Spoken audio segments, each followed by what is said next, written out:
ګوره نن به خبرو کو په حسد باندې. حضرت محمد صلی الله علیه وسلم فرمایي چې حسد چې کوم دی دا یو بیماري ده او دا څه بیماري ده دا په دې ویډیو کې تاسو وګورئ. دا ویډیو پوره وګورئ. صحیح ده. حضرت محمد صلی الله علیه وسلم فرمایي چې دا حسد چې دا یو بیماري ده. حسد اوس څه ته وایي؟ حسد څه ته وایي؟ تاسو خپل ځان کې وګورئ چې دا بیماري په تا کې شته که نه. حسد په دوه قسمه حدیثو کې چې بیان شوی دی هغه په دوه قسمه بیان شوی دی. نمبر 1 حسد ته ویل کېږي حقیقي حسد. هغه حسد دا دی ته یو سړي سره ډېر مال وینې، ډېر ګاډو سره وینې، ډېر شیانو سره وینې او ته وایې چې یا الله پاکه مال یې مه راکوه خو چې د ده نه یې واخلې. داسې وایې یعنې خپله میخر غړی خو ته وایې چې د دا چیلې پسې ورغړي. خپل ځان ته ډېر نقصان ورکوې خو ته دا غواړې چې د پلانکې سړی نقصان شي. زمانه مسلمان رور چې دی ته نقصان ورسي. صحیح ده. دا حسد چې دی دا حرام دی او دا حسد چې کوم دی په حدیث شریف کې راځي چې دا حسد چې دا نیکۍ داسې سیزي لکه څنګه چې اور واښه سیزي. اور ته وچ واښه واچوه که نه هغه څنګه هغه شانې وچ واښه سیزي دغه شانې دا حسد چې دی دا نیکۍ سیزي. او نمبر 2 کوم حسد چې بیان شوی دی هغه دی مجازي حسد. هغه حسد جایز دی. صحیح ده. حدیث شریف کې راځي تقریبا بخاري شریف حدیث دی که صحیح مسلم دې دوه کیو کې شته هغه ما تقریبا د نن یو 2-3 میاشتې مخکې کتلی هغې کې راځي چې 2 کسانو سره حسد ساتل چې دي دا جایز دي. نمبر 1 هغه سړي سره کم چې د الله په لاره کې خپل مال خرج کوي، خپل پیسې خرج کوي، خپل مال او دولت خرج کوي. او نمبر 2 د هغه سړي سره کم چې علم حاصلوي خو هغې کې کوم حسد بیان شوی دی مجازي حسد. د مجازي حسد مطلب څه دی؟ مجازي حسد مطلب دا دی چې ته داسې حسد ساتې ته وایې چې یا الله پاکه د پلانکي سړي سره دې هم داسې ځي لکه ما تاسو ته ووایي که نه چې 2 قسمه حسد جایز دی. نمبر 1 چې علم پلانکي سړی علم حاصلوي ته داسې حسد وساتې چې یا الله پاکه ده سره دې مې خو چې ما ته علم راکړي. صحیح ده. ما ته علم راکړي. او نمبر 2 هغه سړی چې هغه د الله تعالی په لاره کې خپل مال او دولت خرج کوي، خپلې پیسې د الله تعالی په لاره کې خرج کوي نو هغه سره ته مجازي حسد ساتلی شي. هغه حسد داسې ته وایې چې یا الله پاکه ده سره هم دا مال او دولت دي بیا دې هم د الله تعالی په لاره کې خرج کوي خو چې یا الله پاکه ته مال هم راکړي مال او دولت راکړي زه ستا په لاره کې خرج کړم. دغه حسد چې دا جایز دی. ګوره د حسد مثال زه داسې ورکوم که نه دا د ماچس هغه تیلی دی کوم چې په خپل اور منې په خپله سوځي. ماچس تیلی دی تاسو اور واچوئ که نه هغه چې کله اور والي نو هغه په خپل اور منې سوځي. صحیح ده. دغه شانې حاسد سړی چې دی څوک چې حسد ساتي هغه په خپله سوځي بل ته د اور اچولو ضرورت نه وي. هغه پلانکې کامیاب سړی نه وي پلانکې سړی نه چې هغه سره ډېر مال او دولت راغی ډېر زیات علم حاصلوي. دا حاسد سړی چې کوم دی دی به دا حسد ساتي چې یا الله پاکه ده نه دا واخلي د هغه د راغورځولو کوشش به کوي. صحیح ده. هغه د راغورځولو کوشش به کوي د هېڅ شرم نشي کولی خواست ځان په عذابوي ځان لړزوي ځان دنده نه خرابوي ځان ته دنده نه نقصان ورکوي. صحیح ده.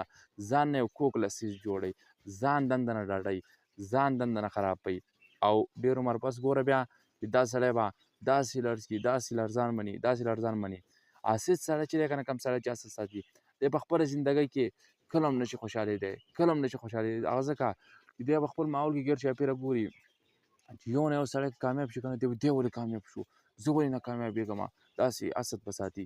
نو داسې خو په زندګۍ کې راځي که نه یو نه یو ځي کې خو سړی کامیابېږي د یو ځي کې هم کامیاب سړی نشي لیدی دی وایي چې زه کامیاب یم صرف زه کامیاب وې نور دنیا نه ده د هېڅ شي هم یو څوک پکې هم کامیاب نه وې صرف زه کامیاب وې دی په خپله زندګۍ کې چېرته هم خوشحالي نشي لیدی. حضرت محمد صلی الله علیه وسلم په ډېرو حدیثونو کې ویلي چې د خپل ورور سره خپل مسلمان ورور سره حسد مه ساتئ. صحیح ده. که الله پاک هغه له هم ورکولی شي که نه د هغه چې کوم خدای دی کوم الله پاک چې دی هغه تا له هم راکولی شي ته هم د هغه نه وغواړه ته هم د الله نه امید وساته او محنت کوه. ته چې کله محنت کوې که نه الله تعالی فرمایي چې الکاسب حبیب الله الله تعالی د محنت کوونکي دوست دی. صحیح ده. څوک چې محنت کوي که نه الله تعالی د هغه دوست دی. نو الله تعالی چې چا دوست شو هغه ته د بل دوست ضرورت دی. تاسو به دې دنیا کې نه یو سړی د هغه دوستي هسې د غټ سړي سره داسې لکه SMP امینې وغیره داسې غټ سړی که نه یا چېرته پرایم منسټر یا غټه خبره ده هغه خو بیا خلک بشا ګرځوي لکه یو سړي دوستي د غټ سړي سره نو هغه بیا څه خبر راځي هغه وایي دا چې شي هم نه دی مړه دا په 2 سکندو کې حل شي داسې وایي ډېر زیات خوشحاله هغه سړی او هغه ته چې کوم دی خلک کارونه کوي دا سړی نه دی دی به کامیابي دی مونږ کامیابولی شي هغه دوست ته خلک وایي چې دی د پلانکې سړی کامیابولی شي. صحیح ده. دی ما کامیابولی شي کوم چې د کامیاب سړي دوست دی هغه ته خلک ټلیفون نه کوي هغه واسطې اخلي کامیاب سړي ته رسېدو دپاره. صحیح ده. دغه شانې که ته چېرته الله پاک سره دوستي جوړه کړه تا چېرته محنت شروع کړو ته الله پاک دوست شوې او الله پاک خپل دوست چېرته هم نا امیده کوي نه هغه ته ضرور ښه نه ښه نتیجه ورکوي. ګوره صبر کول چې کوم دي که نه دا د کامیابۍ ته رسېدو لپاره یو ضروري پوینټ دی. دا د کامیابۍ ته رسېدو لپاره یوه سیړۍ ده، تقریبا سیړۍ ده، داسې سیړۍ ده کله چې په تا کې صبر وي که نه تا له کامیابېدی شي. الله تا کامیابۍ نه هېڅوک هم نشي منع کولی. ګوره الله تعالی وعده ده، الله تعالی وایي زیری ورکړه صبر کوونکو ته. صبر کم کسان چې صبر کوي که نه الله تعالی وایي هغو ته زیری ورکړه په قرآن مجید کې فرمایي چې الله تعالی تا سره وعده وکړه نو دا چېرته هم دروغ نشي کېدی. ته به یوه نه یوه ورځ ضرور کامیابېږي. دا ځان سره ولیکه. کوم الله تعالی چې حضرت یوسف علیه السلام د کوهي نه راوباسلی او په تخت کې کېنولی دغه شانې هغه تا هم کامیابولی شي. کوم الله چې د یوسف و هغه ستا هم دی.